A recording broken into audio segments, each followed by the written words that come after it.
Good morning बच्चों।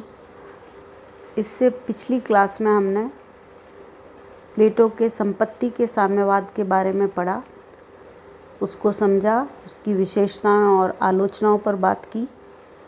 आज हम उसके अगले चरण यानी प्लेटो ने जो साम्यवाद प्रस्तुत किया है उसका पहला चरण था संपत्ति का साम्यवाद और दूसरा था परिवार या पत्नियों से संबंधित साम्यवाद। तो जो दूसरा चरण है परिवार और पत्नियों से संबंधित साम्यवाद, उसके बारे में हम आज पढ़ेंगे, चर्चा करेंगे।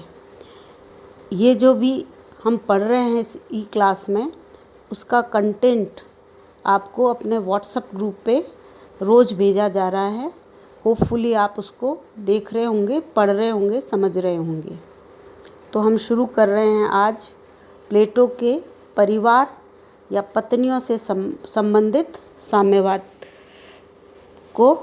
के बारे में। तो प्लेटो ने जो अभिभावक या शासक वर्ग के लिए निजी संपत्ति का ही निषेध नहीं किया, वरन उसको निजी परिवार से भी वंचित करने का समर्थन किया, क्योंकि उसका मानना था कि संपत्ति के मोह के साथ साथ परिवार और स्त्रियों का मोह भी उसके शासक को उसके आदर्श राज्य के सफल संचालन से रोक सकता है, उसमें बाधा पहुंचा सकता है। यही वजह है कि उसने शासक के लिए, अभिभावक वर्ग के लिए परिवार और पत्नियों से संबंधित साम्यवाद को प्रस्तुत किया। उसके समर्थन में जो वो तर्क दे रहा है, अब हम उसकी बात करते हैं कि वो क्यों चाहता है कि शासक की अपनी संपत्ति ही नहीं वरन न परिवार होना चाहिए, न उसकी कोई पत्नी होनी चाहिए। तो जो मुख्य तर्क वो इसके समर्थन में दे रहा है वो इस प्रकार से है बच्चों कि पहला समर्थन वह यह देते हुए कहता है कि इसके पीछे उसका उद्देश्य है अभिभावक वर्ग को पारिवारिक मोह से मुक्त रखना। उसका मानना था कि परिवार एक ऐसी संस्था होती है जिसके कारण व्यक्तियों में संकीर्ण मनोवृत्ति का विकास होता है या उसमें स्वार्थपूर्ण भावनाएं पैदा होती है। परिवार के कारण ही व्यक्ति में भ्रष्टता और लोभ प्रलोभन पैदा होते हैं, और जब उसका कोई अपना परिवार ही नहीं होगा तो वह इस प्रकार के लोभ प्रलोभनों से और भ्रष्टता से बच पाएगा।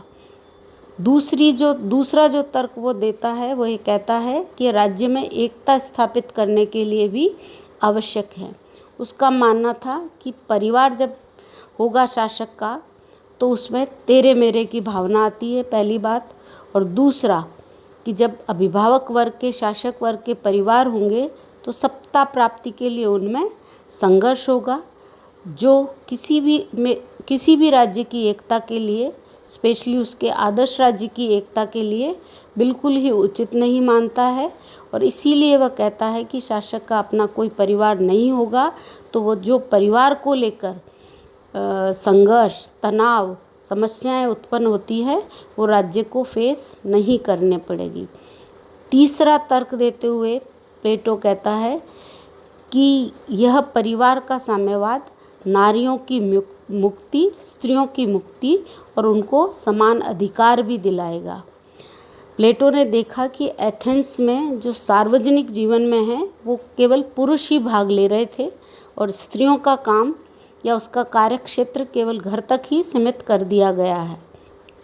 तो ऐसे में उसने यह तर्क दिया कि इस साम्यवाद के बाद स्त्रियों को भी सार्वजनिक रूप में, सार्वजनिक जीवन में पुरुषों के ही समान कार्य करने का उपयुक्त मौका मिलेगा और इसका फ़ायदा राज्य को भी मिलेगा। और अगला तर्क जो बड़ा ही अजीब सा है, परंतु उसको प्रस्तुत करते हुए प्लेटो कह रहा है कि यह परिवार का साम्यवाद श्रेष्ठ संतति की प्राप्ति के लिए भी है। कैसे?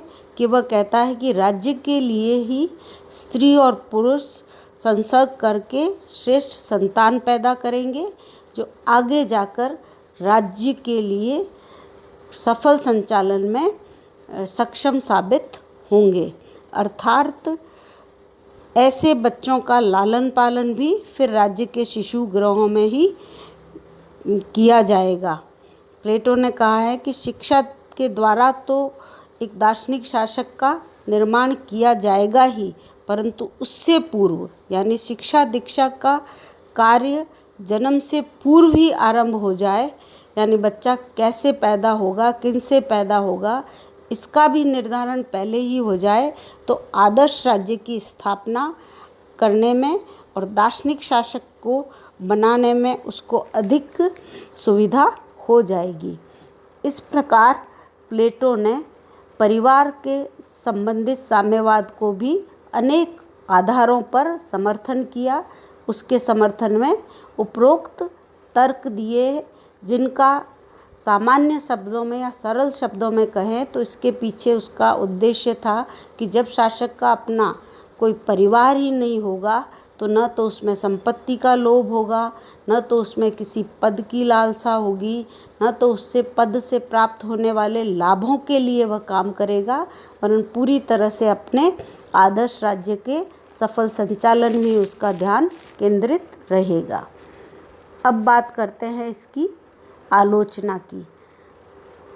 तो प्लेटो के परिवार के साम्यवाद की भी जो आलोचनाएं विभिन्न आलोचकों ने की है, परंतु यहाँ पर हम बच्चों उसके ही शिष्य अरस्तु द्वारा, जो कि पूर्व में भी हमने संपत्ति के साम्यवाद में भी अरस्तु द्वारा प्रस्तुत आलोचनाओं को भी पढ़ा है, यहाँ पर भी हम अरस्तु द्वारा प्लेटो के परिवार के साम्यवाद की जो आलोचनाएं की गई हैं उसको पढ़ने जा रहे हैं, जो इस प्रकार से हैं।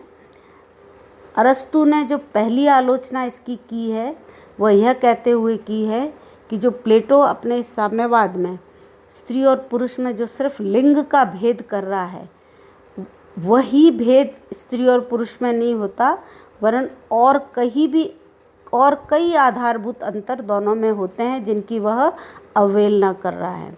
दूसरी आलोचना अरस्तु ने यह कहकर की है कि प्लेटो द्वारा जो ये स्त्री पुरुषों में अस्थायी संबंधों की योजना प्रस्तुत की है, यह स्त्री और पुरुषों के संबंधों की पवित्रता को भुलाने वाला है, उसका अपमान करने वाला है और साथ ही अव्यवहारिक भी है और मानव मनोविज्ञान है उसकी भी अवहेलना कर रहा है। तीसरी आलोचना अरस्तु ने यह कहकर की है कि राज्य के लिए संसर्ग स्थापित कर बुद्धिमानों, सदाचारियों और बलवानों को पैदा करना चाहता है अरस्तु। तो जो संतान पैदा ही सदाचार से नहीं हो रही है वो वास्तव में आगे बढ़कर सदाचार का निर्वाह करेगी, इस पर एक बड़ा प्रश्न चिन्ह है। और साथ ही अरस्तु का मानना है कि एक संदिग्ध हित के लिए, यानी कि परिवार के कारण शासक लोभी हो जाएगा, भ्रष्ट हो जाएगा, इसमें संदिग्धता है। 100% ऐसा ही होगा ऐसा नहीं है। तो एक संदिग्ध हित के लिए आप एक मान्यता प्राप्त जो विवाह की संस्था है उसका अंत करना चाहते हो, जो कि